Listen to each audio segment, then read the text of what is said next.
السلام عليكم ورحمة الله وبركاته. وعليكم السلام.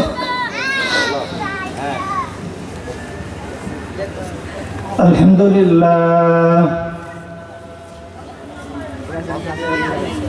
الحمد لله الذي جعل الشمس والقمر بحسبان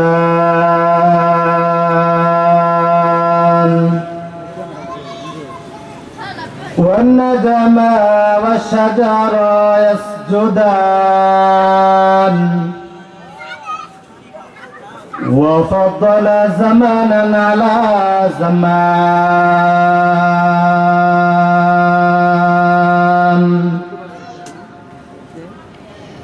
كما فضل مكانا على مكان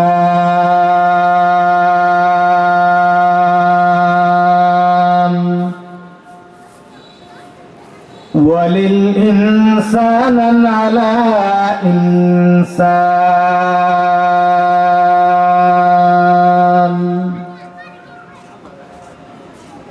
ونشهد أن سيدنا وسندنا وحبيبنا وحبيب ربنا وطبيبنا وطبيب قلوبنا ومولانا محمدا عبده ورسوله أرسله إلى كافة الناس بشيرا ونذيرا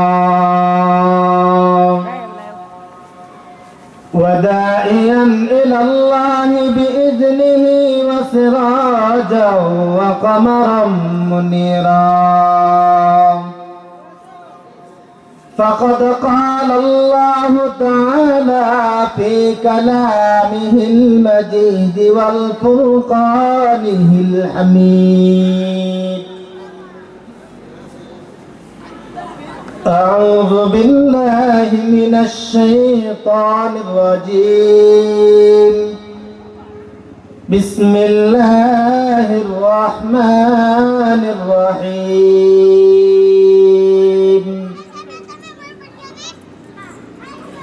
إلا من تاب وآمن وعمل عملا صالحا فأولئك يبدل الله سيئاتهم حسنات وكان الله غفورا رحيما صدق الله مولانا العظيم وصدق رسوله النبي الكريم ونحن على ذلك لمن الشاهدين والشاكرين والذاكرين والحمد لله رب العالمين. قال النبي صلى الله عليه وسلم التائب حبيب الله أو كما قال عليه الصلاة والسلام. আমরা সকলেই দুরূদ ইব্রাহিম পড়ি। اللهم صل على محمد وعلى آل محمد كما صليت على إبراهيم وعلى آل إبراهيم إنك حميد مجيد. اللهم بارك على محمد وعلى آل محمد كما باركت على إبراهيم وعلى آل إبراهيم إنك حميد مجيد. إمام الأولين الآخرين بهر صدقا رحمة للعالمين صدق جوداش رحمة للعالمين مسجد أشد हमारा ज़मीन। ঐতিহ্যবাহী দিন শিক্ষাপীঠ হযরত খাদিজাতুল কুবরা রাদিয়াল্লাহু তাআলা আনহা মহিলা মাদ্রাসার উদ্যোগে খতমে বুখারী ইসলামী মহাসম্মেলনের শ্রদ্ধাভাজন সম্মানিত সভাপতি হযরতুল আল্লামা আব্দুর রহমান হাফিজি হুজুর দামাত বারাকাতুহুম, আপনাদের সামনে গুরুত্বপূর্ণ নসিহত পেশ করবেন বিশিষ্ট আলেম দ্বীন হযরতুল আল্লামা মুফতি নজরুল ইসলাম কাসিমি দামাত বারাকাতুহুম। আরো আমন্ত্রিত উলামায়ে কেরাম সময় মতন আপনাদের সামনে উপস্থিত হয়ে কোরআন হাদিসের নসিহত পেশ করবেন। এজন্য এখনো পর্যন্ত যারা দুনিয়াবি কাজ কামের ভিতরে নিমজ্জিত থেকে আজকের এই আজিমুশ শান ইসলামী মহাসম্মেলনের বরকত থেকে বঞ্চিত হচ্ছেন, ওই সমস্ত ভাইদেরকে বলবো দুনিয়াবি কাজ কাম ফারেক করে কোরআন হাদিসের আলোচনা শুনবার মজমার ভিতরে নিয়ত করে সকলে চলে আসুন। আল্লাহ তাআলা আমাদেরকে আমল করার তৌফিক দান করুন।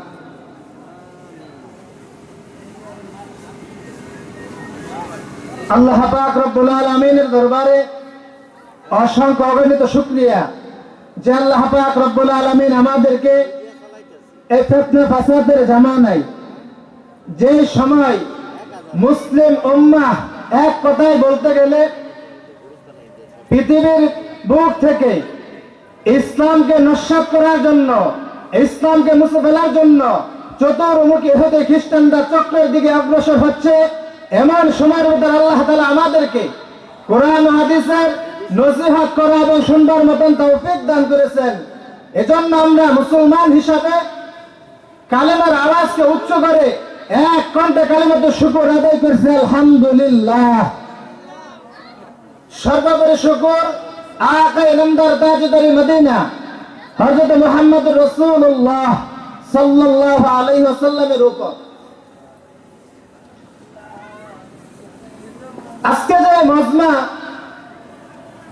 ঐতিহাসিক খেলার ফিল্ডে অনুষ্ঠিত হচ্ছে, এই মজমার কত দাম আল্লাহ তাআলার কাছে। পয়গম্বর হাদিসের ভিতরে ফরমান,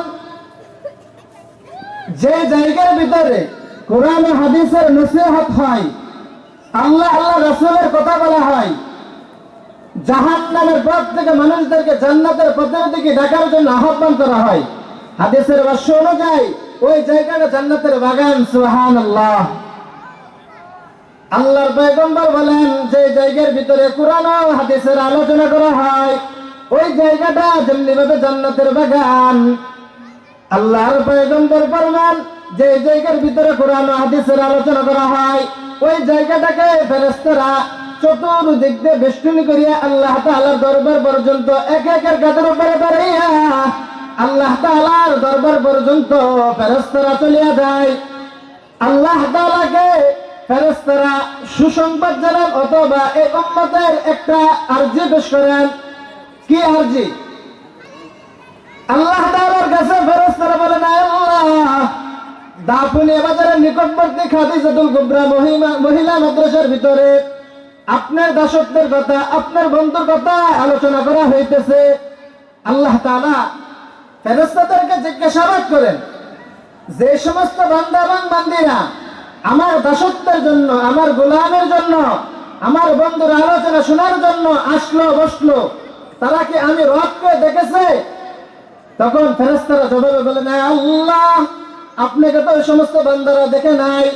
বলে, আমার নবীকে দেখছে? বলে, না, নবীকেও দেখে নাই। বলে, তাহলে তারা জান্নাত দেখছে? বলে, না, জান্নাত দেখে নাই। জাহান্নাম দেখছে? বলে, না, জাহান্নাম দেখে নাই। বলে, তাহলে তারা কিসের আশায় আজকের মজমার ভিতরে বসছে? ফেরেশতারা জবাবে বলে, না, আল্লাহ, যুগ সৃষ্টি করার পর থেকে নিয়ে আখেরি নবী পর্যন্ত আপনি অসংখ্য নবী রাসূলগণকে দুনিয়ার জমিনের ভিতরে পাঠাইছেন। সুবহানাল্লাহ। নবী রাসূলগণ মানুষদের ধরে ধরে যায়, মানুষদের পাশে যায় একই কালেমার দাওয়াত দিয়েছেন।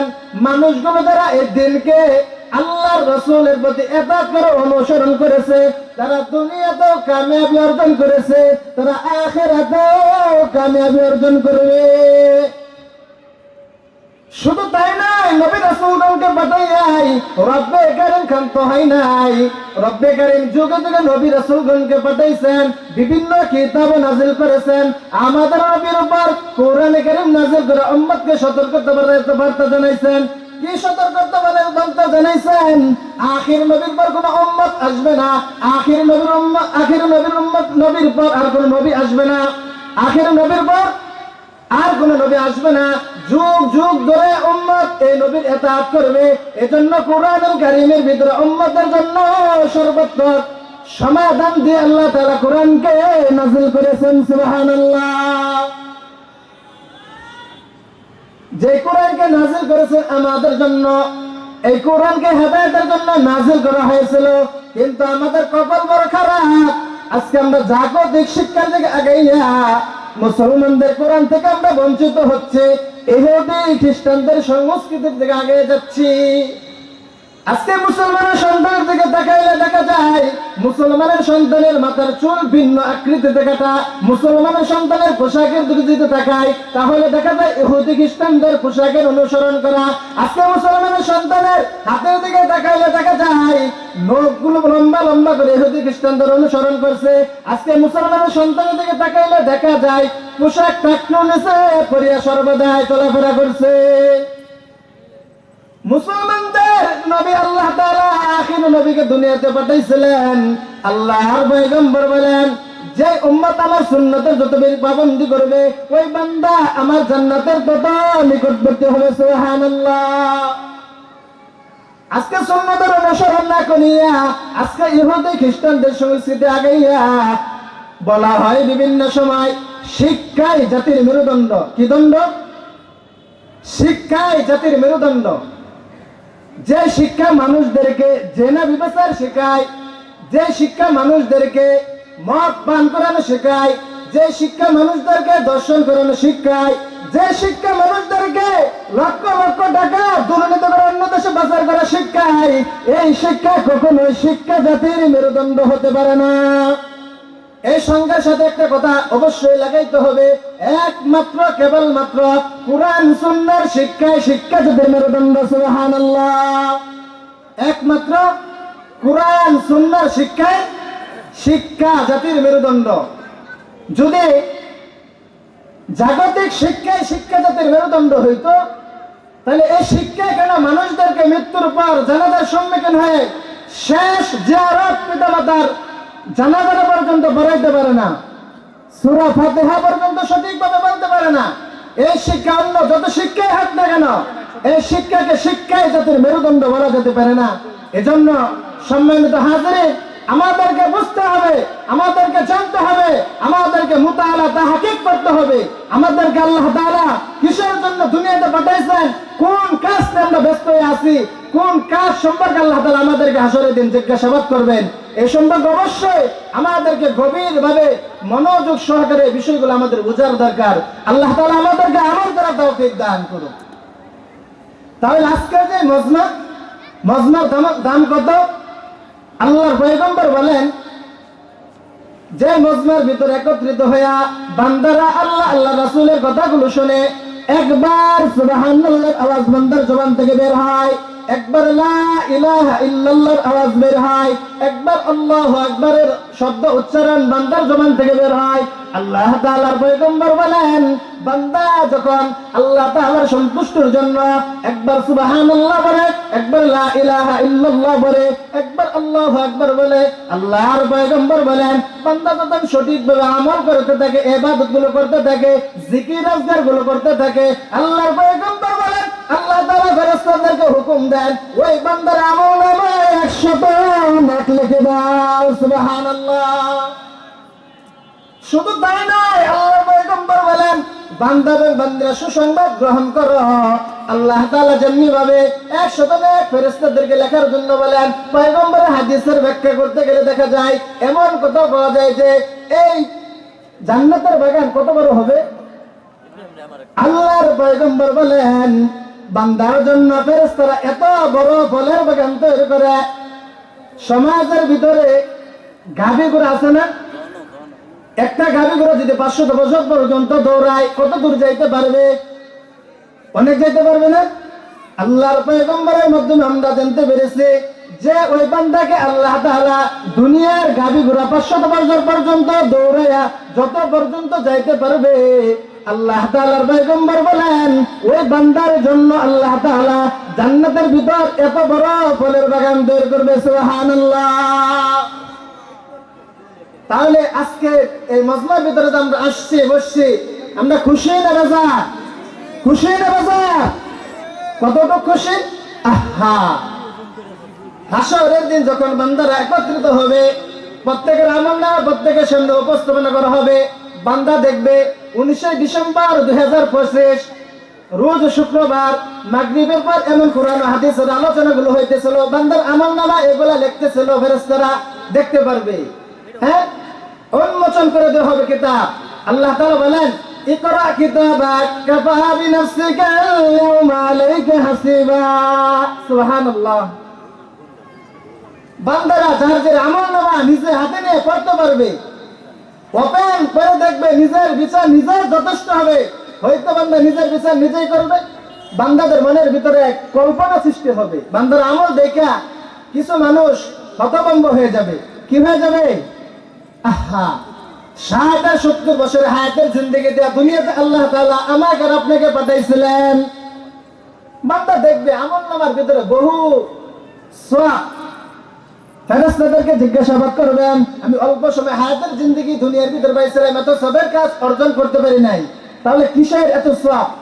আল্লাহর ফেরেশতারা জবাবে বলবেন, হয়তো বান্দা বান্দি তুমি অল্প সময় হায়াতের জিন্দেগি পেয়েছিলা, কিন্তু অল্প সময় হায়াতের জিন্দেগি পেয়ে তুমি যে আল্লাহ আল্লাহ রাসূলের ইতাআত করেছো, অনুসরণ করেছো, এগুলাকে মানুষের প্রতি দাওয়াত দিয়েছো, এই মানুষগুলো কিয়ামত পর্যন্ত একে একের পর দাওয়াত দিয়েছে, কিয়ামত পর্যন্ত একটা অংশ তোমার আমলনামায় হয়েছে। এজন্য আজকে পাহাড় পরিমাণ সওয়াব নিয়ে তুমি আল্লাহর দরবারে সম্মুখীন হয়েছো। সুবহানাল্লাহ। যেমনি ভাবে বান্দা সবের অংশীদার হবে, তেমনি ভাবে বান্দা গুনার মজমা একত্রিত হওয়ার কারণে আজকে সমাজের ভিতরে গান বাদ্যের আওয়াজ কম না বেশি? গান বাদ্যের আওয়াজ কম না বেশি? জেনা বিবস্তা বেশি না কম? বেহায়াপনা, অশ্লীল, নির্যাতন, নিপীড়ন, অন্যায়, জুলুম কম না বেশি? কিসের জন্য? কিসের জন্য? আহা, সমাজের ভিতরে যদি ইনসাফ থাকতো, আল্লাহ আল্লাহ রাসূলের কথা অনুযায়ী দেশ পরিচালনা হইতো, তাহলে এত জুলুম অন্যায় থাকতো না। আল্লাহর দ্বীন পৃথিবীর ভিতরে কায়েম হইতো, মানুষ সুখময় জীবনের ভিতরে মানুষ জীবন যাপন করত। ঠিক না? আল্লাহ তাআলা আমাদেরকে, আমাদের দেশকে ইসলামী হুকুমত কায়েম করার তৌফিক দান করুন। সকলে বলেন আমিন। আমাদের যা করণীয় আল্লাহ তাআলা আমাদেরকে এগুলো করার তৌফিক দান করুন। আজকে যে আপনাদের সামনে আমি যে বিষয় নিয়ে একদম মুক্তাসার সংক্ষিপ্ত সময় আলোচনা করার নিয়ত করেছি, আল্লাহ তাআলা যদি তৌফিক এনায়েত করেন, আয়াতে কারিমা এবং শেষ নবী, শ্রেষ্ঠ নবী, হায়াতুন নবী হযরত মুহাম্মদুর রাসূলুল্লাহ সাল্লাল্লাহু আলাইহি ওয়াসাল্লামে অসংখ্য হাদিস থেকে হাদিসের অংশ বিশেষ তেলাওয়াত করেছি। আল্লাহ তাআলা যদি আমাকে তৌফিক এনায়েত করেন, এই আয়াতে কারিমা এবং হাদিসকে সামনে রেখে আপনাদের সামনে কিছু আলোচনা করার নিয়ত করেছে, আল্লাহ তাআলা যদি তৌফিক এনায়েত করেন, সকলে বলেন আমিন। সমাজের ভিতরে যে বান্দা এবং বান্দিরা গুনাহ করে, এই গুনাহ করার উত্তম, এটা তো উত্তম বলা যায় না। গুনার ক্ষেত্রে বান্দারা সর্বাত্মক চেষ্টা করে গুনার কাজ যে সমাপ্ত করার জন্য যে কাজগুলোকে ব্যবহার করে, এই কয়েকটা কাজের ভিতরে একটা হলো মোবাইলের গজব। কিসের গজব? এই মোবাইলের গজব। 2 নাম্বার বেহায়াপনার গজব। অশ্লীল বেপরোয়া ভাবে মহিলারা সমাজের ভিতরে বসবাস করার কারণে এটার কারণে বান্দা এবং বান্দিরা গুনার প্রতি একত্রিত হয়, গুনার কাজ সমাপ্ত করে। আপনাদেরকে আমি, যদি আপনাদের কষ্ট না হয়, তাহলে আপনারা একটু আগে আগে বসে মজমাটা সুন্দর হবে, আলোচনা করতে ভালো লাগবে, মজমাটা সুন্দর হবে। আপনারা একটু আগে আগে বসে, মজমাটা সুন্দর হবে। একটু কষ্ট করেন, এটার ভিতরে অনেক সওয়াব। একটু আগে আগে আসেন, এবং আল্লাহ তাআলাকে ডাকেন লা ইলাহা ইল্লাল্লাহ, লা ইলাহা ইল্লাল্লাহ, লা ইলাহা ইল্লাল্লাহ মুহাম্মাদুর রাসূলুল্লাহ সাল্লাল্লাহু আলাইহি ওয়াসাল্লাম। তাহলে আল্লাহ তাআলা যদি আমাদেরকে পাঠাইছিলেন উদ্দেশ্য কি? উদ্দেশ্য কি? একমাত্র আল্লাহ তাআলার গোলামি। আমার যে আলোচনার বিষয় সর্বশেষ বিষয় আমি আপনাদেরকে সংক্ষিপ্ত আকারে বলে শেষ করব। এখন আসেন, আমাদেরকে তো আল্লাহ তাআলা সৃষ্টি জীবের ভিতরে মাখলুকাত, আশরাফুল মাখলুকাত করে দুনিয়ার ভিতরে আল্লাহ তাআলা আমাকে আপনাকে পাঠাইছেন। এর উদ্দেশ্য কি ছিল? একমাত্র আল্লাহ তাআলার ইবাদত। কিদাত ইবাদত, ইবাদতের ভিতরে গুরুত্বপূর্ণ হইল নামাজ। কি? নামাজ। এজন্য আমাদের করণীয়, আল্লাহ রাসূলের কাছে এক ব্যক্তি জিজ্ঞাসা করলো, ইয়া রাসূলুল্লাহ, আমার মনের ভিতরে একটা প্রশ্ন বারবার জাগ্রত হয়, যদি আমি এই প্রশ্নের উত্তর পাইতাম আমার মন, আমার প্রাণ প্রশান্তি লাভ করত।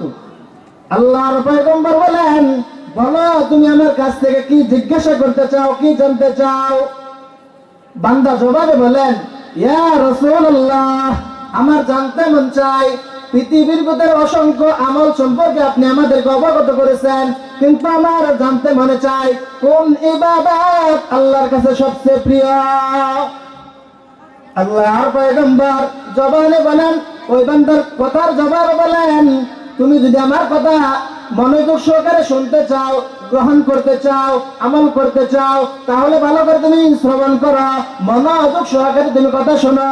আল্লাহর পয়গম্বর বলেন, যে বান্দা আল্লাহ তাআলাকে সবচেয়ে বেশি খুশি করতে চায়, ওই বান্দা জানো আল্লাহ তাআলার হুকুম নামাজ সময় মতন আদায় করে। সুবহানাল্লাহ। তাহলে আল্লাহ রাসূল কি বললেন? আল্লাহ তাআলার কাছে সবচেয়ে নিকটবর্তী আমল কি? নামাজ। নাকি শুধু জুমার নামাজ? কি বলে? শুধু জুমার নামাজ নাকি জানাজার নামাজ নাকি ঈদের নামাজ? এমন বান্দা আছে নামাজের ভিতরে একত্রিত হয় না, শুধু শুক্রবারে নামাজ পড়ে। এমন বান্দা আছে শুধু বছরে ঈদের নামাজ পড়ে। এমন বান্দা আছে অসংখ্য মুয়াজ্জিনরা কত রাত আহ্বান করে, আসো না কল্যাণের দিকে, আসো খায়েবের দিকে, আসো ভালোর দিকে, কিন্তু বান্দা কি করে না? এই কানের ভিতরে তার এই আওয়াজ যায় না, ঠিক না? বান্দা জানাজার নামাজের ভিতরে উপস্থিত হয়। আল্লাহর পয়গম্বর বলেন, যে বান্দা এবং বান্দে, যেহেতু আমরা পুরুষেরা মসজিদের দিকে আসি, ঠিক না? ঠিক না? যে বান্দা ঠান্ডার ভিতরে ঠান্ডা পানি দিয়া ওযু করে, কি করে? ওযু করে। ওযু করিয়া যখন আল্লাহ তাআলাকে সন্তুষ্ট করার জন্য মসজিদের দিকে আগে যায়, প্রতি কদমে একটা করে নেকি লেখা হয়, একটা করে গুনাহ মাফ করা হয়। সুবহানাল্লাহ।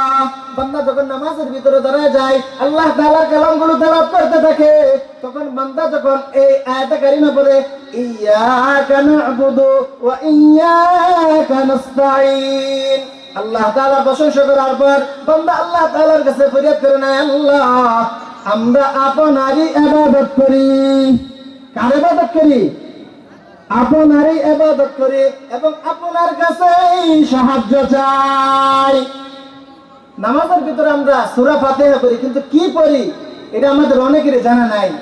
বান্দা যখন পড়ে ইয়্যাকা না'বুদু ওয়া ইয়্যাকা নাস্তাঈন, বান্দা আল্লাহ তাআলার কাছে নামাজের ভিতরে দাঁড়াইয়া এই ফরিয়াদ করতে থাকে, আল্লাহ আমরা আপনারই ইবাদত করি নাকি আপনার ইবাদত করি? আপনারই ইবাদত করি। আপনার ইবাদত করি মানে তাহলে আরো কেউ আছে, ওর ইবাদত করি। তাহলে কার ইবাদত করি? আমরা আপনারই ইবাদত করি এবং আপনার কাছে সাহায্য চাই। সুবহানাল্লাহ বলবেন না? এরপর আল্লাহ তাআলা বান্দাকে নামাজের ভিতরে কেমন জানি এই কথা জিজ্ঞাসাবাদ করতেছেন, কি সাহায্য চান? বান্দা সাথে সাথে পরবর্তী আয়াত পড়ে, ইহদিনাস সিরাতাল মুস্তাকিম। সুবহানাল্লাহ। বান্দা নামাজের ভিতরে বলেন, আয় আল্লাহ, আপনার কাছে আমরা ধন সম্পদ চাই না, টাকা পয়সা চাই না, সন্তান সন্ততি চাই না, বাড়ি ঘর চাই না, আপনার কাছে আমরা এমন এক জিনিস চাই যে পথে আপনার বান্দারা সন্তুষ্টবদ্ধ হয়ে জান্নাত প্রাপ্ত হয়েছে, আমাদেরকে ওই সঠিক রাস্তা দেখান। সুবহানাল্লাহ। পৃথিবীর ভিতরে আমরা যে কয়েকটা ইবাদত করি, ঠিক না, এই ইবাদত গুলো কোরআন হাদিসের দ্বারা সাব্যস্ত, কিন্তু এমন একটা ইবাদত দুনিয়ার ভিতরে আমরা করি যে ইবাদতটা আল্লাহ তাআলা আল্লাহ রাসূলকে ডাইকে নিয়ে সাত আসমান তবক পাড়ি দিয়ে আল্লাহ তাআলার দিদারে একদম নিকটবর্তী হয়ে আল্লাহ তাআলা রাসূলকে দিয়েছেন। এই ইবাদতের নাম কি? ইবাদতের নাম কি? আহা, নামাজ কয়েকটা ছিল? কয়েকটা? 50 ওয়াক্ত। কয়েকটা? 50 ওয়াক্ত। যখন পয়গম্বর বান্দাদের জন্য, বান্দার উম্মতের জন্য যখন এই 50 ওয়াক্ত নামাজ নিয়ে দুনিয়া আসতেছিলেন, প্রতিমধ্যে অনেক নবীদের সাথে সাক্ষাৎ হয়েছে। কি হয়েছে? সাক্ষাৎ হয়েছে। নবীরা বলছেন, আপনার উম্মত এই 50 ওয়াক্ত নামাজ সময় মতো আদায় করতে পারবে না, আপনি রব্বে কারিমের দরবারে যান, নামাজকে কমায় নিয়ে আসেন। আল্লাহ রাসূল কয়েকবার যাওয়ার পর কমাইতে 45 ওয়াক্ত কমাই দিয়েছে, 5 ওয়াক্ত রেখেছেন। আল্লাহ তাআলা নবীকে সুসংবাদ দিয়ে দিয়েছেন, আমার বন্ধু, আমার প্রিয়, আমার দোস্ত, আপনি সুসংবাদ গ্রহণ করুন। আমি তো বান্দার উপর 50 ওয়াক্ত নামাজ ফরজ করেছিলাম। কয়েকটা নামাজ ফরজ করেছিলাম? যে বান্দা আপনার আবদারে আপনি দরখাস্ত করার কারণে 45 ওয়াক্ত আমি মাফ করে দিয়েছি, বান্দাদের জন্য, বান্দীদের জন্য 5 ওয়াক্ত নামাজ ফরজ রেখেছি। যে বান্দা সময় মতন যথা সময় এই 5 ওয়াক্ত নামাজ জামাতের সাথে আদায় করবে, আমি ওই বান্দা এবং বান্দীকে 50 ওয়াক্ত নামাজের সওয়াব দেব। সুবহানাল্লাহ। তাহলে আমাদের নামাজ পড়ার দরকার আছে কিনা? আছে কিনা? হাসরের দিন আল্লাহ তাআলা যে সম্পর্কে সর্বপ্রথম জিজ্ঞাসাবাদ করবেন, ওই জিনিসটার নাম হলো নামাজ। কি? ওই জিনিসটাও নামাজ। আপনারা যেভাবে একত্রিত বসে আছেন না, নবী করিম সাল্লাল্লাহু আলাইহি সাল্লামের সামনে সাহাবায়ে কেরামের উপস্থিত।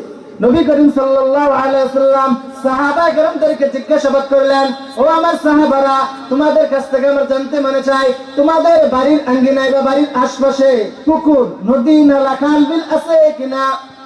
সাহাবীরা বলেন, ইয়া রাসূলুল্লাহ, হ্যাঁ হ্যাঁ, অবশ্যই আমাদের বাড়ির আশপাশে নদী, নালা, খাল, বিল আছে। বলে, যদি কোনো ব্যক্তি ওই নদী নালার ভিতরে দৈনন্দিন একবার গোসল করে, তাহলে তার শরীরের ভিতরে কি কোনো ময়লা থাকবে কিনা? সাহাবীরা বলেন, ইয়া রাসূলুল্লাহ, তার শরীরের ভিতরে কোনো ময়লা থাকতে পারে না।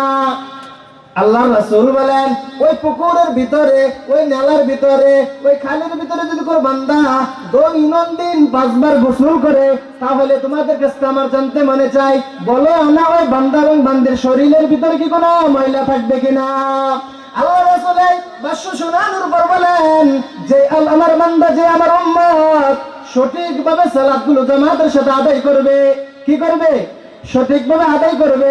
ওই বান্দা 5 ওয়াক্ত নামাজ যেমনি ভাবে আদায় করবে, ওই বান্দা যেমনি ভাবে পুকুরের ভিতরে 5 বার গোসল করলে দৈনন্দিন কোন শরীরের ভিতরে ময়লা থাকে না, যে বান্দা 5 ওয়াক্ত নামাজ জামাতের সাথে আদায় করবে, ওই বান্দার শরীরের ভিতরে কোনো গুনাহ থাকবে না।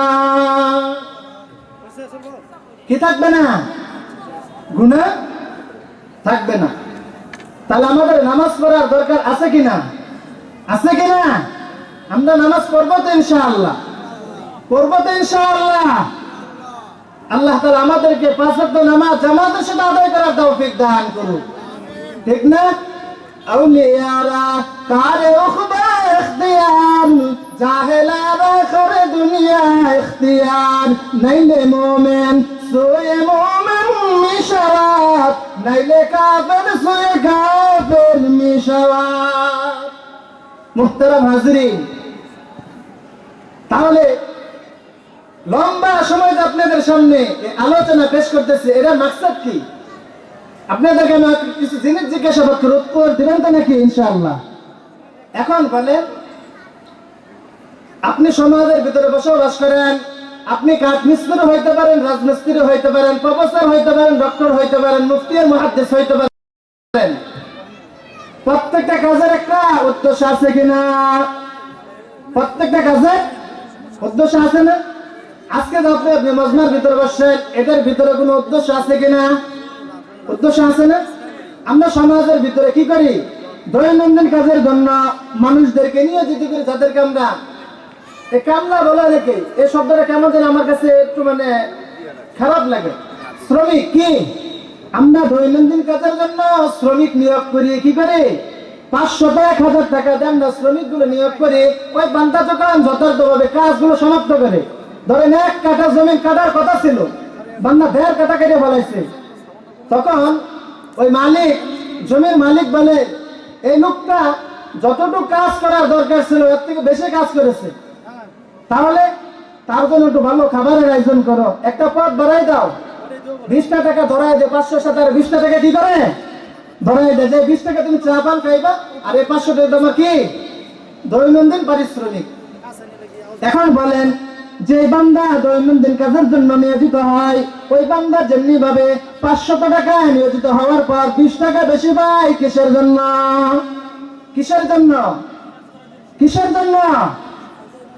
কাজটা সুন্দরভাবে সমাপ্ত হওয়ার কারণে, তার উদ্দেশ্য হলো কাজ। আর যদি বান্দাকে নিয়োজিত করে দৈনন্দিন কাজের জন্য 500 টাকা দিয়ে কাজের ভিতরে লাগাইছে বান্দাকে, কিন্তু বান্দা দেখে কি 1 কাঠা কাটার কথা ছিল, আধা কাঠা কি করছে না, কাটছে না, তখন তার জন্য কি ভালো খাবারের ব্যবস্থা করবে? 500 সাথে আরো 20 টাকা জয়েন্ট করবে, নাকি টাকাই না দেওয়ার জন্য ইচ্ছা পোষণ করবে? আর বান্দা যদি একদম কাজই নাই করে, তাহলে ফিতনা দেওয়ার সম্ভাবনা কি আছে? আছে কিনা? আহা, আল্লাহ তাআলা বান্দাদেরকে বলেন, একবার তোর চেহারার দিকে তাকায় দেখলে কত নিপুণ করে তোকে আমি সৃষ্টি করেছি, তোর চেহারার দিকে তাকায় দেখ কত পুত্রদের দ্বারাতে দুটো চক্ষু আমি দাঁড় করেছি। এই চক্ষু যদি আমি কপালের ভিতরে দিতাম, ফুটবল খেলতে যা চোখের ভিতরে রাখতো, চোখ একদম নষ্ট হয়ে যাইত। চোখকে আমি কত সুন্দর করে সৃষ্টি করেছি, যেহেতু কোনো মশা মাছি দূর দূরান্ত থেকে সাথে সাথে এসে পড়ে না যাইতে পারে, এই জন্য কত পাপড়িতে সুন্দর করে সৃষ্টি করছি। একবার তাকে দেখতে পারিস না, কত সুন্দর নিপুণ করে তাকে আমি সৃষ্টি করেছি। তুই না একসময় কোনো কিছুই ছিলি না, শরীর থেকে বাইরে হওয়ার সাথে সাথে গোসল পর্যন্ত ফরজ হয়ে যাইত। তোকে আমি কুদরতের দ্বারাতে সৃষ্টি করলাম, আর চেহারা মুবারক আমার কি করলাম, নিজের কুদরতের হাতের দ্বারাতে সৃষ্টি করলাম। সমস্ত বডি অঙ্গ প্রত্যঙ্গ গুলো ফেরেশতারা সৃষ্টি করে। আল্লাহ তাআলা ফেরেশতাদেরকে বলেন, যে কপালের দ্বারাতে, যে নাকের দ্বারাতে, যে জবানের দ্বারাতে বান্দা আল্লাহ বলে দুনিয়ার ভিতরে উচ্চারণ করবে, আল্লাহর বরত্বের কথা আলোচনা করবে, আল্লাহর কালাম করবে, আল্লাহ তাআলা ফেরেশতাদেরকে বলেন, তোমরা এই চেহারা মুবারক সৃষ্টি করো না, এই চেহারা মুবারক আমি আমার কুদরতের দ্বারা সৃষ্টি করব। সুবহানাল্লাহ। আপনাদেরকে একটা ছোট্ট ঘটনা শোনাই, শুনবেন। আমাদের দাপুনিয়া বাজারের কেন্দ্রীয় মসজিদের খতিব নাম কি? আল্লামা খালেদ সাইফুল্লাহ দামাত বারাকাতুহুম, ঠিক না? আল্লাহ তাআলা হুজুরের হায়াতের ভিতরে বারাকাত দান করুক। এই হুজুরের কাছ থেকে একটা ঘটনা শোনা, এই ঘটনা আপনাদেরকে শোনাবো। আমার যদ্দূর জানা, হুজুর 2 বার বাইতুল্লাহর জিয়ারতে গিয়েছিলেন। এর ভিতরে একবার বাইতুল্লাহ তওয়াফ করতেছিলেন। কি করতেছিলেন? তখন তো সবারই পোশাক একই, নাকি মুফতি মুহাদ্দিসগণ পাগড়ি পরাতে হ্যাঁ, নাকি হাবা কাবাতে হ্যাঁ, একই পোশাক। কিন্তু একজন বান্দা স্কুলে, সে হুজুরের পিছনে বারবার তওয়াফ করতেছে, বারবার তওয়াফ করতেছে। তখন ওই বান্দা হুজুরকে বলতেছেন যে, আপনাকে চেহারা দেখে দেখে মনে হইতেছে আপনি মনে হয় কোনো আলেম হবেন, আমার এতটুকু মন বলে। তখন হুজুর তাকে জিজ্ঞাসা করলেন যে, তোমার পরনেও যা, আমার পরনেও তা, তোমার মুখের ভিতরে দাঁড়িয়ে, আমার মুখের ভিতরে দাঁড়িয়ে, তাহলে তুমি কিভাবে বুঝতে হলো? ওই বান্দা বলে, সব কিছু হুজুর দেখে বোঝা যায় না, অনেক কিছু অনুভব করা যায়, ঠিক না? কি করা যায়? অনেক কিছু যে এমনি বোঝা যায়। এটার একটা দৃষ্টান্ত দেব, শুনবেন। কথাটা কিন্তু খারাপ, কিন্তু দৃষ্টান্ত সুন্দর। ইমাম আযম আবু হানিফা রাহমাতুল্লাহ আলাইহি এক ব্যক্তি জিজ্ঞাসাবাদ করলেন কি জিজ্ঞাসাবাদ করলেন? যে হুজুর বলেন কি আমরা সমাজের ভিতরে পায়খানা প্রস্রাব করি না? ওই বান্দা বলে হুজুর বলেন তো পায়খানা মিডা না তিতা? খারাপ কথা না? হ্যাঁ, এখন বলেন এদিকে তার জিজ্ঞাসা করার মন জাগলো, আর কিছু পাইছিল না? হ্যাঁ, তখন ইমাম আজম আবু হানিফা রাহমাতুল্লাহ আলাইহি বলেন, বাবা তুমি দেখবা যদি পায়খানা করার পর মশা মাছি বসে তাহলে পায়খানাটা হয়তো হালকা মিষ্টি দ্রব্য হইতে পারে, আর যদি পায়খানাটা শুকনো থাকে তাহলে কি এটা তিক্ত, এটার ভিতরে মশা মাছি বসে না? ওই ব্যক্তি বলেন তাহলে আপনি কি খায়া দেখছেন? ইমাম আজম আবু হানিফা বলেন সব জিনিস খায়া দেখতে হয় না, অনুভব করতে হয়। যেটার ভিতরে মশা মাছি বসে বোঝা যায় এটার ভিতরে কোনো কি আছে, পদার্থ আছে যার কারণে মশা মাছি বসতেছে, ঠিক না? আর যেটা শুকনো এটার ভিতরে মশা মাছি বসেন। আমার কথা বুঝেন আপনারা? বুঝেন? এবার আসেন ওই হুজুরকে আল্লামা খালেদ সাইফুল্লাহ সাদি দামাত বারাকাতুহুকে জিজ্ঞাসা করলেন, আমার মনের ভিতর কিছু প্রশ্ন, আমি স্কুল পড়ুয়া কাল থেকে আমার মনের ভিতরে জাগ্রত, যদি আপনি আমাকে প্রশ্নের উত্তরটি দেন তাহলে আমি অনেক আমার মন পরিতৃপ্ত হবে। তখন তার মনের এক নাম্বার প্রশ্ন হইল যে হুজুর বলেন তো এই মক্কা মদিনা যে আল্লাহ তাআলা সৃষ্টি করছেন, কহ এটা তো আল্লাহ তাআলা সৃষ্টি করছেন, এর দিকে তোমার কোনো বিবাদন আছে? বলে না। এর উপরে তাই সে প্রশ্ন করছে কত সমতল ভূমি আছে, সুন্দর ভূমি আছে, ওই জায়গায় আল্লাহ তাআলা মক্কা মদিনা সৃষ্টি করতে পারলো না? এই উঁচু পাহাড় নিচু পাহাড় এত টিলা টিলা পাহাড়ের ভিতরে মক্কা মদিনা নাযিল করলে কেন? তখন হুজুর যারা জ্ঞানী তারা সংক্ষিপ্ত কথায় বোঝে সে কি বুঝাবার চাইতেছে। তখন আল্লামা খালেদ সাইফুল্লাহ দামাত বারাকাতুহু বললেন, তুমি যদি প্রশ্নের উত্তর আমার কাছ থেকে জানতে চাও তাহলে অবশ্যই তোমাকে আগে কয়েকটা প্রশ্নের উত্তর দিতে হবে। কি দিতে হবে? সবকে বলার সুযোগ নাই, একটা দুইটা বলে এটা বলে আমার আলোচনার দিকে যাচ্ছি। তখন আল্লামা খালেদ সাইফুল্লাহ দামাত বারাকাতুহু বললেন, তুমি বলো তোমার শরীরের ভিতরে যত অঙ্গ প্রত্যঙ্গ আছে এর ভিতরে কোন অঙ্গ প্রত্যঙ্গ তোমার কাছে দামি মনে হয়? আপনাদের কাছে কোন অঙ্গ প্রত্যঙ্গ দামি মনে হয় বলেন তো? বলেন।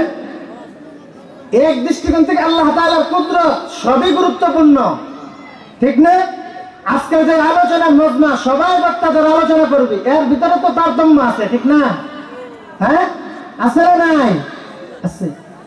দেখবেন আমাদের সমাজের ভিতরে কারো যদি মর্যাদা খাটো হয়, ধরেন কারো মেয়ে কোথাও চলে গেছে বা ছেলে এমন এক কাজ করছে সমাজের ভিতরে মুখ দেখাইতে লজ্জা লাগে, তখন বলে আমার কপাল পুড়ছে। কে কপালের ভিতরে কে আগুন লাগছিল? কথা বুঝেন নাই?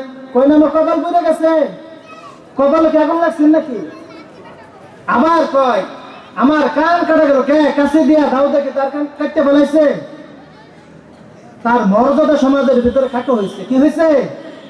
সমাজের ভিতরে খাটো হয়েছে। এখন দ্বিতীয় প্রশ্ন হুজুর ওই বান্দাকে জিজ্ঞাসাবাদ করলেন, তুমি বলো তোমার শরীরের ভিতরে অনেক অঙ্গ প্রত্যঙ্গ আছে, আছে না? বলো তোমার সারা শরীরের অঙ্গ প্রত্যঙ্গের ভিতরে সমতল ভূমির ভিতরে পশম বেশি না উঁচু নিচু জায়গার ভিতরে ভূমি বেশি পশম বেশি? আপনাদের কাছে আমি জিজ্ঞাসাবাদ করতে চাই, আমাদের শরীরের ভিতরে যে সমতলে হাত সমতল না, কি পরিমাণের পশম আছে? পা সমতল না, কি পরিমাণের পশম আছে? তাহলে উঁচু নিচু জায়গার ভিতরে বেশি পশম না? হ্যাঁ। এখন হুজুর বলেন এই বান্দাকে আমার বোঝানো কি হবে? সহজ হবে। তখন আল্লাহ তাআলা বলে এই জিনিস বান্দা যদি আল্লাহ তাআলার কুদরত দেখে শিক্ষা গ্রহণ করতে চায় তাহলে অবশ্যই শিক্ষা গ্রহণ করতে পারে, ঠিক না? এই যে একটা ছোট্ট প্যান্ডেল সৃষ্টি করছে, এর ভিতরে কতই পরিমাণে না খুঁটি দিয়েছে, ঠিক না? আল্লাহ তাআলা বলেন যদি হেদায়েতের রাস্তার দিকে অন্বেষণ করতে চাও, হেদায়েত যদি তালাশ করতে চাও, হেদায়েত যদি পাইতে চাও, হেদায়েতের পথ প্রাপ্ত হতে চাও তাহলে তাকে দেখো না, আমি তো আকাশ জমিন সৃষ্টি করেছি নিপুণ ভাবে বিনা খুঁটির দ্বারাতে দাঁড় করে রাখছি, দেখো না আমার কুদরত কত বড়। সুবহানাল্লাহ। তখন সাথী সাহেব হুজুর বলেন, দেখো তোমার শরীরের ভিতরে যে অঙ্গ প্রত্যঙ্গ, এর ভিতরে যে তোমার মর্যাদার প্রতীক কপাল, এটা কি উঁচা জায়গার ভিতরে না নিচা জায়গার ভিতরে? উঁচা জায়গা না নিচা জায়গা? কান যে মানুষ সমাজের ভিতরে বলে আমার কান কাটা গেছে, কান কি সমতল জায়গার ভিতরে না একটা ভিন্ন আলাদা রূপ নিন? বুঝেন নাই? বান্দাকে বলেন আল্লাহ তাআলার কুদরত বড় ভাই, আল্লাহ তাআলা যা চান তাই করেন, আল্লাহ তাআলা যা চান না তা হয় না, ঠিক না? বান্দা সঠিকভাবে বুঝছে যে আমার অঙ্গ প্রত্যঙ্গের ভিতরে যে জিনিসের জবাব আছে, কিন্তু আমি কি করি নাই, খুঁজে পাই নাই। আল্লাহ তাআলা আমাদেরকে প্রত্যেকটা কথার গুরুত্ব বুঝে আমল করার তৌফিক দান করুন, ঠিক না? কিসের আলোচনা চলতেছিল? নামাজের আলোচনা। কিসের আলোচনা? নামাজের আলোচনা। নামাজ পড়ার দরকার আছে কিনা? আছে কিনা? আহা, যে নামাজকে হেফাজত করলো সে শরীয়তের অন্য বিষয়গুলোর হেফাজত করলো, যে নামাজকে নষ্ট করলো সে কেমন করে সব কিছু নষ্ট করলো, ঠিক না? আজকে সমাজের ভিতরে দেখাইলে দেখা যায় টেলিভিশনের আওয়াজ, গান বাদ্যের আওয়াজ, বক্সের আওয়াজ, বেহায়াপনার আওয়াজ, বেহায়াপনার নিলজ্জার দিকে আগে যাচ্ছে। আজকে আমরা যে জমিনের ভিতরে বসা, এই জমিনই সর্বপ্রথম আল্লাহ তাআলার দরবারে সাক্ষ্য দিবে। কি দিবে? সাক্ষ্য দিবে। কথাগুলো কি আমার? কথাগুলো আমার? হ্যাঁ, يومئذ تحدث أخبارها بأن ربك أوحى لها। الله أكبر। হাসরের দিন তাম পৃথিবীর জমিনগুলো আল্লাহ তাআলার কাছে ফরিয়াদ করবেন। কি ফরিয়াদ করবেন? আল্লাহ তাআলার কাছে বলবেন, আয় আল্লাহ, আপনি আমাকে জমিন নামক নাম দিয়ে দুনিয়ার ভিতরে সৃষ্টি করেছিলেন। এই জমিনের ভিতরে অনেক নাফরমানের কাজ করেছে। আমি বারবার আপনার কাছে প্রার্থনা করছি, আয় আল্লাহ, আপনি আমাকে অনুমতি দেন, আমি জমিন আলাদা হয়ে যায়, এই বান্দাকে গ্রাস করে ফেলাই। আল্লাহ তাআলা বলছেন, জমিন তুমি ঠান্ডা হও, শান্ত হও, সময় আসবে, সময় মতন কি করবা? একটা কথা আছে না, উস্তাদের মার শেষ রাত্রে। কি রাত্রে? আল্লাহ তাআলা জমিনকে বলেন, এমন এক সময় আসবে তোমার ফরিয়াদ করতে হবে না, তোমাকে আমি এমন জবান দেব যে জবানের দ্বারাতে এই নাফরমানের নামগুলো উল্লেখ করতে পারবে। নাউজুবিল্লাহ। জমিন বলবে, আল্লাহ, আমার বুকের ভিতরে দাঁড়াইয়া জেনা বিবেচনার কাজ সমাপ্ত করতো, আমার জমিনের বুকের ভিতরে দাঁড়াইয়া রাত্রিবেলা কানের ভিতরে হেডফোন লাগাইয়া বেহায়াপনা, বেলিল্লাপনা, উলঙ্গপনা ছবিগুলো দেখতো। আর বুঝতো যে দুনিয়া কেউ দেখছে না, কিন্তু যে দেখার সে তো দেখতো। তার নাম কি? সে মালিকের নাম কি? আল্লাহ। আল্লাহ বলে, যেখানে যাই করো না কেন সবই আমার দৃষ্টিগোচরে। তোমাকে জিনিস সম্পর্কে জিজ্ঞাসাবাদ করা হবে, তুমি ওই দিন এই সম্পর্কে কি জবাব দেবে? আল্লাহ তাআলার কাছে আমরা পানা চাই, এই জমিন যেন আমাদের বিপক্ষে সাক্ষী না দেয়, ঠিক না? এই জমিনে হাদিসের ভিতরে আসছে যে সমস্ত বান্দা-বান্দীরা নামাজ আদায় করে, কি আদায় করে? বিভিন্ন জায়গার ভিতরে আমরা নামাজ আদায় করি না? বান্দা যখন মৃত্যুর দিকে আগে যায়, মৃত্যু সজ্জার দিকে আগে যায়, মৃত্যুর দিকে আগানোর পর বান্দা যখন মৃত্যুবরণ করে, প্রতিটা জমিন কন্ট্রোল করতে থাকে। এখন আপনি মনের ভিতরে প্রশ্ন থাকতে পারে, জমিন কি আলাদা আলাদা কিনা? বান্দা যত জায়গার ভিতরে সাজদা করছে, প্রতিটা জায়গায় আল্লাহ তাআলার কাছে ফরিয়াদ করবে, আল্লাহ, আপনার অনেক নেককার বান্দা ছিল, গভীর রাত্রে তাহাজ্জুদের জন্য উঠতো, যখন মুয়াজ্জিন আল্লাহু আকবার শব্দ উচ্চারণ করত, নিজের কাম ফারেক করে সে আল্লাহর আপনার দাসত্বের জন্য আগে যাইতো। আমরা ফরিয়াদ করছি, আল্লাহ, আপনি এই বান্দাকে জাহান্নামে দেন না, এই বান্দাকে আপনি জান্নাতের ভিতরে প্রবেশ করান। সুবহানাল্লাহ। তাহলে আল্লাহ তাআলার কাছে যেমনিভাবে জমিন আমাদের জন্য কি করবে? জাহান্নামের জন্য সাব্যস্তের জন্য সুপারিশ করবে, জান্নাতে যাওয়ার জন্য সুপারিশ করবে। এজন্য হাসরের দিন যে কয়েকটা জিনিস আল্লাহর দরবারে সাক্ষ্য হবে, এর ভিতরে এক নাম্বার কি? এক নাম্বার হলো জমিন। এক নাম্বার কি? জমিন 2 নম্বর সাক্ষ্য দিবে আল্লাহ তাআলার কাছে। পা কি? আহা, পা যে কত বড় কুদরত। যে বান্দার পা নাই ওই বান্দাকে জিজ্ঞাসাবাদ করেন যে বাবা বলো না পায়ের কত কদর। বাবার জবান থেকে এই জিনিসই বলবে আহা, রব্বে কারীম আমার কাছ থেকে পায়ের মতন নিয়ামত ছিনিয়ে নিয়েছে, পায়ের মতন নিয়ামত নিয়ে গেছে। আমি পা যদি আমাকে আল্লাহ তাআলা দিত, আজকে যে মানুষগুলো কোরআন হাদিসের আলোচনা শুনতেছে আমি নিজে ওই আলোচনা শোনার জন্য যাইতাম। আজকে আমার যদি পা থাকতো, কত বড় বড় উলামায়ে কেরাম বিভিন্ন মসজিদের ভিতরে কোরআন হাদিসের আলোচনা করে আমি মন মতন দেখে আলোচনা শুনতে পারতাম। কিন্তু আমার পা নামক নিয়ামত আল্লাহ তাআলা উঠাই নিয়েছেন। এজন্য আমি মালিকের দরবারে বেরস না, আমি নারস না রব্বে কারীমের প্রতি আমি 1000 কোটি শুকরিয়া আদায় করি। এমনও মানুষ আছে যার চক্ষু নাই। কি নাই? আমি তো হয়তো আমার পায়ের ধারাতে হাঁটতে পারি না, কিন্তু মানুষ আসলে আমার চোখের ধারাতে আমি দেখতে পারি। আমি দৃষ্টিগোচর দেয়া যেই মা আর যেই বাবার মাধ্যমে আমি দুনিয়াতে আসছি, এই পিতা মাতার দিকে যখন তাকাই দুনিয়ার সব কষ্টগুলো আমার মন থেকে মুছে যায়। আমি যখন আল্লাহ তাআলার কুদরত দেখি, আল্লাহ তাআলার কুদরত দেখার পর আমার মনের ভিতরে সৃষ্টি জাগ্রত হয়। অন্ধ করে তো আল্লাহ তাআলা আমাকে সৃষ্টি করেছেন, কিন্তু অনেক মানুষ তো নিজের জবানের দ্বারাতেও কথা বলতে পারে না। অনেক মানুষ সমাজের ভিতরে এমন আছে যার শ্রবণ শক্তি নাই, শুনতে পারে না। আপনি যত কথাই বলেন না কেন, যত নসিহত করেন না কেন, সে তার কানের দ্বারাতে শুনতে পারবে না। পারবে নাকি? আহারে, একবার তাকায় দেখো বান্দা, কত নিপুণ করে তোমাকে আর আমাকে রব্বে কারীম সৃষ্টি করলেন। যে সৃষ্টির মাধ্যমে বান্দা মাথা থেকে পা পর্যন্ত অসংখ্য নিয়ামত আল্লাহ তাআলা তোমাকে আমাকে দিয়ে রাখছেন। দৈনন্দিন অসংখ্য শ্বাস প্রশ্বাস আমরা ছাড়তেছি। আল্লাহ তাআলা বলেন যে অহংকারের কারণে, যে ক্ষমতার কারণে, যে রক্তের গরমের কারণে আমার দিন কায়েমের বিরোধিতা করস, যদি আমি চাই তাহলে তোকে এক শ্বাস নিঃশ্বাস ছাড়ার সাথে সাথে আমি যদি ফেরেশতাদের হুকুম করি আর দুনিয়ার জমিনের ভিতরে কথা বলতে পারবি না। দুনিয়া ছেড়ে আমার দরবার পর্যন্ত চলে আসবে। ঠিক না? কথা বলেন না?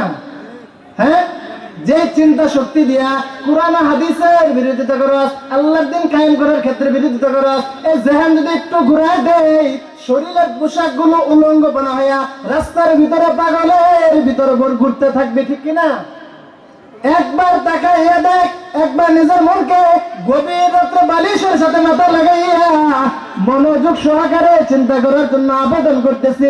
একবার যুবক তাকাইয়া দেখ, সারা দুনিয়ার ভিতরে আজকে মুসলমানের সন্তান কোরআন হাদিসের আলোচনা শোনার জন্য আসে।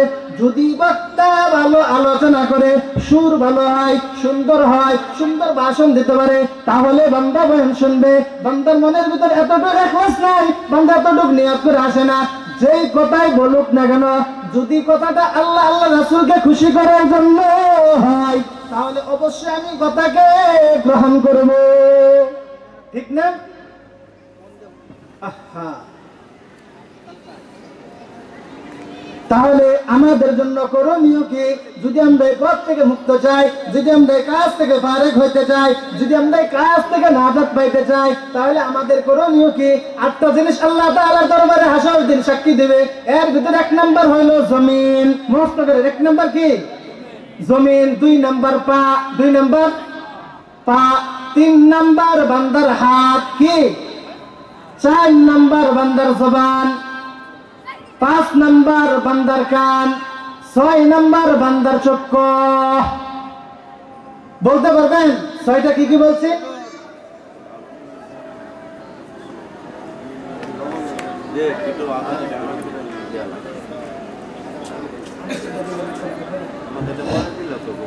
তাহলে যে 8টা জিনিস হাসরের দিন আল্লাহ তাআলার কাছে সাক্ষ্য দিবে, আপনাদের কাছে কথা বুঝে আসতেছে? বুঝতেছেন আমার কথা? তাহলে 8 জিনিস আল্লাহ তাআলার কাছে সাক্ষ্য দেবে। এর ভিতর কয়টা বলছে আপনাদের কাছে? 6টা। এর ভিতর আরো গুরুত্বপূর্ণ 2টা সাক্ষ্য আছে। 2টা সাক্ষ্য কি? আমাদের কাদের ভিতরে 2 ফেরেশতা আছে। ঠিক না? ভালো লেখে, খারাপও লেখে। এই লেখা কি মুছে ফেলাইতে পারবো নাকি? যে এই বাপে মৃত্যু সময় পেয়ে গেছে, রাস্তার সাথে জমিন নামানা দিবার কইছে, তুই বোন তোর ওই পুকুরের সাথে দিয়ে নিবার কইছে, দশা মেরে মিথ্যা বলাইতে পারবো নাকি? এরম সাক্ষ্য নাকি? হ্যাঁ, আহা। 7 নম্বর সাক্ষী কি হবে আমার আপনার? 2 ফেরেশতা। 8 নম্বর সাক্ষীটা সবচেয়ে ভয়ঙ্কর। কয় নম্বর? হ্যাঁ, 8 নম্বর সাক্ষী আমাদের জিন্দেগি সব আমল নামা। এই যে আপনাদেরকে কতক্ষণ আগে যে আয়াতে কারিমাটা পড়ে শোনাইছি, ইকরা কিতাবাক কাফা বিনাফসিকা আল-ইয়াওমা আলাইকা হাসিবা। তোমার কিতাব তুমি পড়ো, তুমি পড়ে তোমার বিচারের জন্য যথেষ্ট হবে। তুমি জান্নাতমুখী হবা নাকি তুমি জাহান্নামমুখী হইবা, ঠিক না? আহা, এই সাক্ষ্য আমরা কেমনে করবো? হ্যাঁ, যেদিন এই কিতাব আমাদের সামনে করা হবে, কত মানুষ খুশি হবে, তার সন্তান সন্ততি পিতা মাতার কাছে নিয়ে বলবে, দেখো আমার আমল নামা কত সুন্দর, আল্লাহ তাআলা আমার ডান হাতে আমল নামা দিয়েছে। আর অনেক নাফরমান এই আমল নামা পাওয়ার পর বলবে, এই আমল নামা যদি না হয়তো, আমার হাতের ভিতরে না আসতো, তাহলে আমার জন্য কত ভাগ্যের কারণ হইতো। কিন্তু ওই দিন আফসোস করলে কোনো কাজে আসবে? হ্যাঁ, হ্যাঁ, ওই দিন কোনো এই কথা বলার পরে কি হবে না, কাজে আসবে না। তাহলে নামাজ তরক করা, আল্লাহ তাআলা ফরজ বিধান কি? মনোযোগ সহকারে কথাগুলো শুনুন। ফরজ বিধান নামাজ, ফরজ বিধান পর্দা, যাকাত আল্লাহ ফরজ বিধান, হজ আল্লাহ তাআলার ফরজ বিধান, রমজানের রোজা রাখা আল্লাহ তাআলার ফরজ বিধান, নাকি? মা বোনদের পর্দা পোশিদা করা ফরজ বিধান, ঠিক না? এরকম অসংখ্য ফরজ বিধান আল্লাহ তাআলা দুনিয়ার ভিতরে নাযিল করছেন। এই সমস্ত তরক করার কারণে কি হয় আমাদের বলতে পারেন না? কি হয়? কি হয়? এই কথা বলতে পারেন না? আল্লাহর বিধানকে লঙ্ঘন করার ক্ষেত্রে আমাদের গুনাহ হয়। কি হয়? এই গুনাহ হয়। গুনাহ থেকে যদি আমরা পরিত্রাণ পাইতে চাই, তাহলে আমাদের করণীয় কি? আমাদের করণীয় কি? এই করণীয় বিষয় আপনি যাই তরক করেন না কেন, আপনি যেই গুনাহ করেন না কেন, আপনাকে একটা রাস্তা আল্লাহ তাআলা রাখছেন। এই রাস্তায় আজকে আপনাদের সামনে আমার আলোচনার বিষয়। সুবহানাল্লাহ। যে গুনাহ করেন না কেন, গুনাহ থেকে যদি পরিত্রাণ পাইতে চান, মুক্ত পাইতে চান, তাহলে আজকের আলোচনার বিষয় আপনার জন্য যথেষ্ট, ঠিক না? দেখেন না এই আলোচনার ভিতরে কি আসতেছে? আল্লাহর পয়গম্বর, ঠিক না? বলেন, বান্দা যখন খাঁটি দিলে তওবা করে, বান্দার এত ফাজাইল, এই বিষয়টা আপনাদের সামনে আমি পরে বলতেছি। তওবা কবুল হওয়ার জন্য, তওবা কবুল হওয়ার জন্য কয়েকটি শর্ত, কয়েকটা শর্ত আছে। এর ভিতরে একটা শর্ত হইল, বান্দা যে গুনাহ করছে, গুনাহের জন্য আল্লাহ তাআলার কাছে এই সাক্ষ্য দেওয়া, আল্লাহ পৃথিবীর ভিতরে সবচেয়ে বড় গুনাহগার আমি, এই সাক্ষ্য দেওয়া। 2 নাম্বার, এই সাক্ষ্য দেওয়া বান্দা এই গুনাহের জন্য অনুতপ্ত, অনুশোচনা সৃষ্টি হওয়া, অনুতপ্ত, অনুশোচনা সৃষ্টি হওয়া। 3 নাম্বার, এই গুনাহ যেন ভবিষ্যতে আমার দ্বারা তার সংঘটিত না হয়, এই অঙ্গীকার বদ্ধ হওয়া। 4 নাম্বার যে সাক্ষ্যটা, যে 4 নাম্বার যে শর্তটা, এটা আরেকটু কঠিন।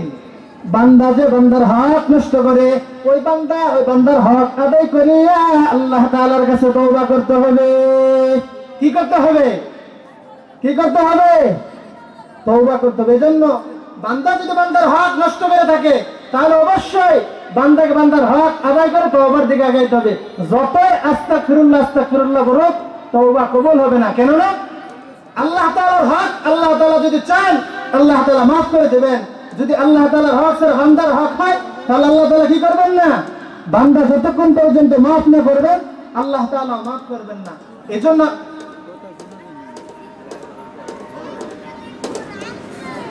তাহলে আমাদের 4 শর্ত পূর্ণ করে যদি আমরা তওবা করতে পারি, তাহলে আমাদের তওবার ফাজাইল কি, তওবার গুরুত্ব কি, এই তওবার গুরুত্ব বোঝার জন্য একটা ছোট্ট ঘটনা আপনাদের সামনে আমি উপস্থাপনা করব। শুনবেন ইনশাআল্লাহ? যখন আজান হবে আমাদের সময় মতন, আপনাদেরকে নামাজের বিরতিতে নামাজ আদায় করা হবে। দোয়া করতে থাকেন। আল্লাহ তাআলা যতক্ষণ কথা বলার সময় দিয়েছেন, সুযোগ দিয়েছেন, যে কথাগুলো বললে উম্মতের ফায়দা হবে, আল্লাহ তাআলা এই বান্দার জবান দিয়ে ওই সমস্ত কথাগুলো বলার তৌফিক দান করুন। আসুন আমরা ছোট্ট একটা ঘটনা শুনি, ঘটনা থেকে আসতে বুঝতে পারবো যে আমরা কত পাপাচার করেছি। আর যদি আল্লাহ তাআলার কাছে ফরিয়াদ করি, আল্লাহ তাআলা আমাদের গুনাহ খাতা কি করবেন? মাফ করবেন কিনা। হযরত ওমরের ঘটনা। কার ঘটনা? হযরত ওমর রাদিয়াল্লাহু তাআলা আনহু পয়গম্বরের দরবারে যাওয়ার জন্য প্রতিমধ্যে রাস্তার ভিতরে বের হইলেন। কি হইলেন? বের হইলেন। রাস্তার ভিতরে বের হওয়ার পর দেখেন প্রতিমধ্যে রাস্তার ভিতরে এক যুবক গভীরভাবে ক্রন্দন করতেছে। যুবককে জিজ্ঞাসাবাদ করলেন। কে জিজ্ঞাসাবাদ করলেন? হযরত ওমর জিজ্ঞাসাবাদ করলেন, বলো না যুবক, বলো না ভাই, তোমাকে কোন জিনিসে তোমার চোখ দেয়া এত কঠিন ভাবে পানি আসতেছে? তুমি কিসের জন্য এত ক্রন্দন করতেছো? বান্দা এই কথা শোনার পর বান্দা বলেন, আমি পৃথিবীর ভিতরে সবচেয়ে নিকৃষ্ট গুনাহগার। এই কথা বলার পর কথা বন্ধ করে দিয়েছে। সাহাবী নবীর দরবার পর্যন্ত যে হাজির হয়েছে। আমাদের সমাজের ভিতরে দেখা যায় অনেকে সন্তান সন্ততি মারা গেলে আমরা ক্রন্দন করি।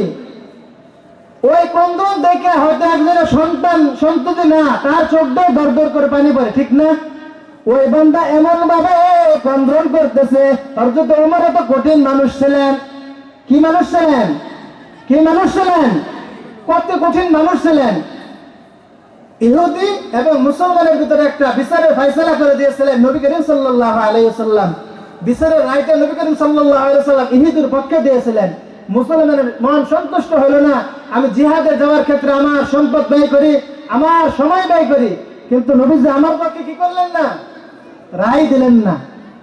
তখন হযরত ওমরের কাছে গেছে, বলে কিসের জন্য আসছো? বলে বিচার সানি করার জন্য আসছে। বলে কি বিচার? প্রথম বিচার কে করেছে? বলে নবী করেছে। বলে তাহলে কিসের জন্য আসছো? বললেন এই বিচারটা আমার মন মতন হয় নাই, আপনি একটু সুন্দরভাবে বিচার করে দেন। ওমর বলেন, যদি বিচারকে আমার সমাধান করতে হয় তাহলে তুমি দরজার ভিতরে দাঁড়াও, আমার ঘরের ভিতরে যাইতে হবে। ঘর থেকে আইসা খোলা তলোয়ার নিয়ে আইসা এই কথাই বলেন, পৃথিবীর ভিতরে যে পয়গম্বরের আইন কানুন মানে না, পৃথিবীর ভিতরে সমস্ত মানুষের বেঁচে থাকার কোনো অধিকার নাই, সাথে সাথে খুব দিয়ে তার গর্দানটা উড়িয়ে দিয়েছে। সুবহানাল্লাহ। আজকের যুগে যদি এমন ওমর হইতো, আজকে ইসলামকে নিয়ে যারা বান্দারি করে, যারা কোরআন সুন্নাহকে নিয়ে বান্দারি করে, যারা কোরআন হাদিসের কটাক্ষ করে, তাহলে একটাও সাহস করতো না, ঠিক কিনা? ওই ওমরের চোখ দিয়ে দরদর করে পানি পড়তেছিল। ওমরকে নবী জিজ্ঞাসাবাদ করলেন, তোমাকে কোন জিনিস কাঁদাইতেছে? ওমর বলেন, প্রতিমধ্যে আপনার দরবার পর্যন্ত আসার ক্ষেত্রে দেখে যুবক ক্রন্দন করতেছে। বলে যুবককে আমার দরবার পর্যন্ত নিয়ে আসো। যুবককে যখন আহ্বান করা হয়েছে, তোমাকে পয়গম্বর আহ্বান করছেন। যুবকের মনের ভিতরে একদিক দিয়ে পরিতৃপ্ত যে নবী আমাকে আহ্বান করছেন, অন্যদিকে বান্দা মনের ভিতরে খুব লজ্জিত, যদি আমাকে জিনিস সম্পর্কে জিজ্ঞাসাবাদ করেন তাহলে আমি এই কথার কি জবাব দিব? এরপরে নবীজি দেখছেন আমাকে যাইতে হবে, ঠিক কিনা? হ্যাঁ, ডাক্তারের কাছে যেমনি ভাবে বান্দা এবং বান্দিরা যায় বলে অমুক রোগ যদি সঠিকভাবে বলে, ডাক্তার যদি সঠিক পরামর্শ দেয়, আল্লাহ যদি সহায় হয়, তাহলে ডাক্তারের চিকিৎসা মতে রোগী ভালো হয়। পয়গম্বর হলো পৃথিবীর ভিতরে জান্নাত আর জাহান্নামের পার্থক্য করার ক্ষেত্রে চিকিৎসক, ডাক্তার, ঠিক না? উম্মতের কে? এই শরীয়ত ইসলামের ডাক্তার। যুবক যখন পয়গম্বরের সামনে হাজির হয়, তখন যুবকের চোখ দিয়ে দরদর করে পানি পড়তেছে। কি পড়তেছে? যুবকের চোখ দিয়ে দরদর করে পানি পড়তেছে। যুবককে জিজ্ঞাসাবাদ করলেন, বলো না তুমি কি করেছ? তখন যুবক বলেন, আমি পৃথিবীর ভিতরে সবচেয়ে বড় নিকৃষ্ট। কি? সবচেয়ে বড় নিকৃষ্ট আমি কি? এবং আমি গুনাহগার। পয়গম্বর জবাবে বলেন, বলো না তুমি কি কোনো মানুষকে হত্যা করেছো কিনা? যুবক বলেন, ইয়া রাসূলুল্লাহ, আমি কি করি নাই, আমি কোনো মানুষ হত্যা করি নাই। বলে তাহলে তুমি কি কোনো শিরকি গুনাহ করেছো কিনা, আল্লাহর সাথে কোনো শরীক করেছো কিনা? যুবক বলেন, ইয়া রাসূলুল্লাহ, আমি কোনো শিরকি গুনাহ করি নাই।